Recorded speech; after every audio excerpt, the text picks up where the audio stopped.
مساء الخير، يا رب اموركم كلها تكون بخير. الصراحه لما مستر احمد كلمني ان هو حابب ان احنا نشارك النهارده كسبيكر في الحفله، يعني انا كنت مبسوط جدا علشان الجيل ده فعلا اللي طالع هو جيل هيسبق كل الاجيال اللي قبليه. بشكل بسيط كده اعرفكم بنفسي واعرفكم بالشركه واعرفكم الجيل دوت، عشان انا اتعاملت معاه على مدار سنه ونص فاتت، وفعلا الاجيال ديت بتحقق انجازات كبيره مش محسوسه واحنا مش شايفينها. اعرفكم بنفسي الاول، انا عبد الرحمن محمود، مدير شركه سند لحلول الاعمال، شركه موجوده من 2019. خلوني بس ارجع بيكم 2019 من 6 سنين فاتت. كان حلمي ان انا افتح شركه مش مجرد فلوس واعمل فلوس وابقى مليونير وكده خالص. هي كانت فكره ان انا اسيب اثر يمتد حتى بعد ما اموت. ومن هنا فتحت الشركه بزيرو، حرفيا زيرو راس مال، مفيش جنيه معايا، وفتحت الشركه. والنهارده الشركه موجوده بقالها 6 سنين، مساعدين اكتر من 100 شركه ان هم يتاسسوا، سواء في اسكندريه او في القاهره او في الجيزه، مقدمين خدماتنا في السعوديه وفي الامارات وفي مصر، وموجودين مقدمين خدمه معتمدين لامازون في الشرق الاوسط. كل الكلام دوت لو كان الهدف بس فيه فلوس كنا من اول ما كنا وقعنا وقفلنا، وكنا زماني ساعتها محاسب عادي شغال ومستني مرتب اخر الشهر. لكن احنا علشان كان الهدف ان احنا نسيب اثر، فقدرنا ان احنا نعدي كل التقلبات اللي حصلت، والحمد لله لسه مكملين. الجيل دوت انا اتعاملت معاه من السنه اللي فاتت، وبالتحديد في شهر 10 في مسابقه انا شاركت فيها كمنظم، وشفت الجيل دوت موجود، ناس عندها من اول 17 و18 سنه، ونجحت ان هي تدي افكارها. على سبيل المثال ندى صابر انا شفتها واتعاملت معاها.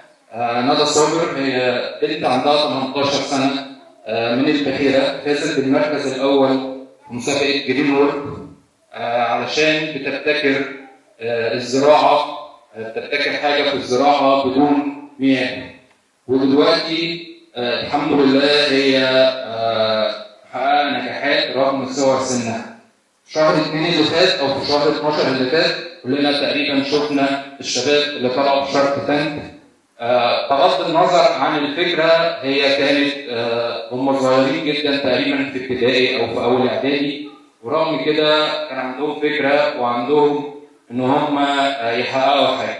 من هنا جت الفكره ان احنا طب ليه ما نعملش دوت في اسكندريه، باعتبار ان اسكندريه هي فعلا بلد المواهب وبتطلع مواهب، بس للاسف محدش شايف. الشباب دول هم موجودين هنا. الشباب دول اشتغلنا مع بعض في شهر 2 السنه دي، والحمد لله يعني انا اول ما شفتهم قلت للشباب عندي في الشركه الجيل اللي طالع هيكون هينسفنا حرفيا. الجيل اللي طالع هو جيل فعليا عبقري، بس محتاج دعم ومحتاج ان احنا نفهم دماغه. الشباب دول قعدوا معانا حوالي اسبوع، اتعلموا حاجات كتيره من الشغل عندنا، وانا اتفاجئت الصراحه وكنت مبسوط جدا لما لقيت ان هم عندهم مشروع وبقوا بيقدموا خدمات وبقوا شغالين. انا فعليا كنت مبسوط جدا انهم اخواتي الصغيرين ان احنا ساهمنا بشكل او باخر ان هم يبداوا مشاريعهم. طيب هل الشباب دول في السن دوت يقدروا يفتحوا مشاريع؟ هم يقدروا يفتحوا مشاريع، ولكن طول ما هم اقل من 21 سنه يقدروا يفتحوا مشاريع بوصايه باباهم ومامتهم. غير كده لازم تستنى ل 21 سنه عشان تاسس شركه بشكل قانوني.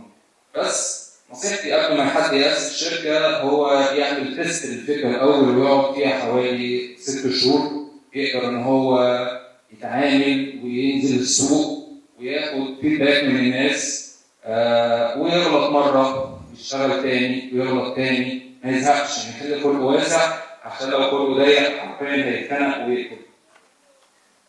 انواع الشركات اللي احنا بنسمع عنها في مصر هم 3 كيانات اقتصاديه او 3 كيانات قانونيه، نشاط فردي وده المنتشر زي البازارات اللي موجوده او زي الكافيتريات البسيطه، وشركات الاشخاص زي شركه عبد الرحمن محمود وشركائه، اي حاجه فيها شركاء ودي شركات اشخاص، وشركات الاموال وده الشكل الافضل والاحسن، وده متقسم ل3 أو 4 أنواع، شركة الشخص الواحد وشركة ذات مسؤولية محدودة LLC وشركة المساهمة المصرية اللي بتلاقوها دايما مشهورة بشين ميم ميم. دول كده ال3 أنواع بشكل بسيط. طيب أنا كشاب عايز أفتح شركة، ينفع أروح أفتحها لوحدي؟ لا، ما ينفعش. طول ما أنت أقل من 21 سنة لازم على الأقل يكون في الوالدين يكونوا هم معاك قواصي عليك لغاية ما تكمل 21 سنة، وساعتها تبدأ تعمل تعديل وتبقى الشركة معاك. بالفعل نموذج من النماذج اللي احنا اتكلمنا عليها ندى، هي عملت الموضوع دوت وبقى معاها ورق قانوني قادرة إن هي تخش بيه مسابقات أكبر وحضانات أعمال على مستوى اكبر يحتاج ورق قانوني، بس مش دي المعضله خالص. يعني المعضله الاساسيه ان انت تبقى عندك فكره والفكره ليها هدف ما لهاش فلوس. يعني فكر في الفكره ان هي تكون ليها اثر والفلوس كده كده جايه، ما تستعجلش عليها. طيب بشكل بسيط كده، اكتر حاجه بتخوفنا وما بنحبهاش هي الضرايب، والضرايب هتاكل كل ارباحنا. بشكل بسيط احنا عندنا 3 أو 4 أنواع ضرايب.